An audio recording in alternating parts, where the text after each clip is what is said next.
really fascinating journey to unpack what we're calling the global innovation machine. We're going to start way up high, looking at those massive, macro-level trends that are totally reshaping which countries actually lead the world in new ideas and technologies. But we aren't stopping there. We're going to zoom all the way down to the micro-level realities of how nations actively attract the brilliant minds driving this innovation, and crucially, what it actually costs to pay them. So let's just dive right in. Here is our roadmap for today. We'll start with the global innovation leaders, then explore the innovation paradox, look at attracting top global talent, break down the cost of keeping talent, and finally wrap up with navigating creative destruction. All right, let's jump straight into part 1, global innovation leaders, the macro view.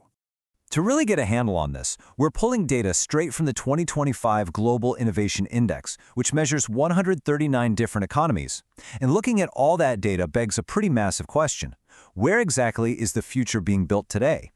Well, while some of the traditional powerhouses are definitely holding their ground, the latest data reveals some pretty huge, unexpected surprises. When you look at the top ranks, there's this really striking contrast between the consistency at the very top and the major disruption happening just below it. Switzerland, Sweden, and the United States remain total innovation fortresses. I mean, they've kept a firm grip on those top 3 spots for the past 4 years. But then, the Republic of Korea just surged to its highest rank ever. And Singapore? They made a massive leap, fueled by incredible scores across 14 of the index's 78 indicators. The global center of gravity is clearly shifting. And just look at this stark juxtaposition. India is the standout overachiever right now. They are rapidly ascending the ranks, hitting number 39 globally, and that's despite being a lower middle-income country with a per capita income of just about $2,400. On the flip side, you have Denmark, a high-income European stronghold, actually slipping from number 6 down to 10. So it's pretty clear that wealth alone doesn't guarantee you a permanent spot at the top. Moving right along to Section 2, the Innovation Paradox, Progress versus Adoption. Right now, we're seeing this massive, wild divergence between technological advancements and human adoption. On the tech front, progress is just explosive. The raw capabilities of our technology are advancing at absolute breakneck speeds. Electric battery prices plummeted by 20%, totally supercharging the clean energy transition. Moore's Law is out here defying all the skeptics, with transistor counts growing by an incredible 37%. And the efficiency of green supercomputers, that soared by over 60%. The machines are absolutely doing their part. But here's the paradox.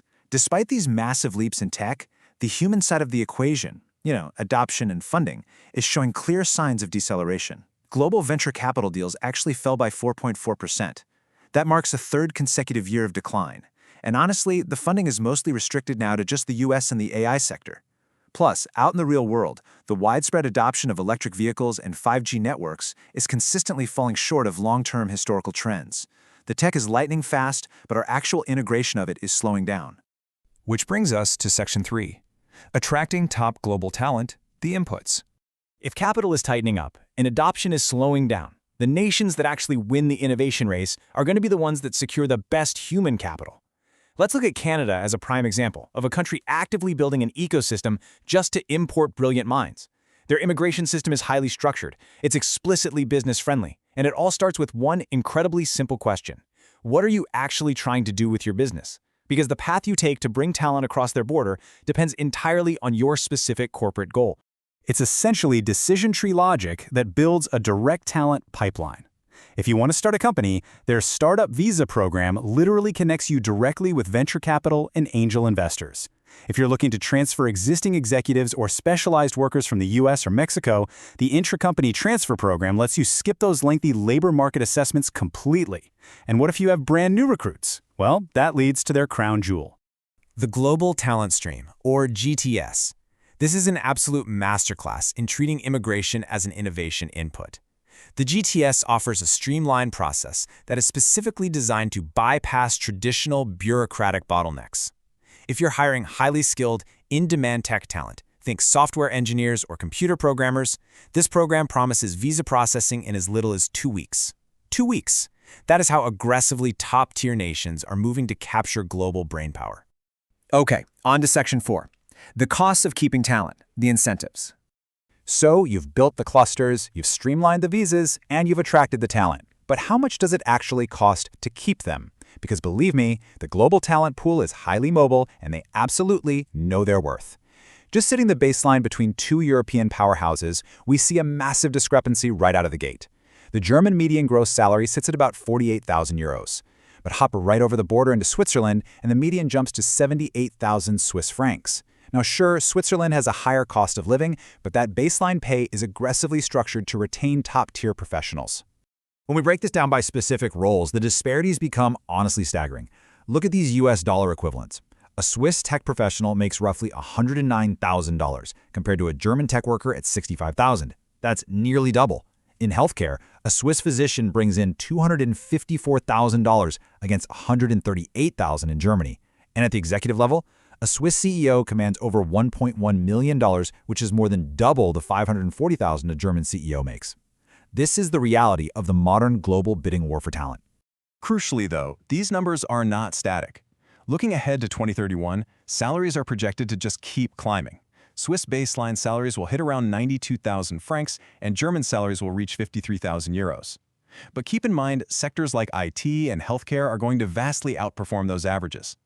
Global factors like the massive rise of remote work, which lets employees hunt for salaries way outside their own geography, combined with an aging workforce, are going to drive these targeted wages up even further over the next decade.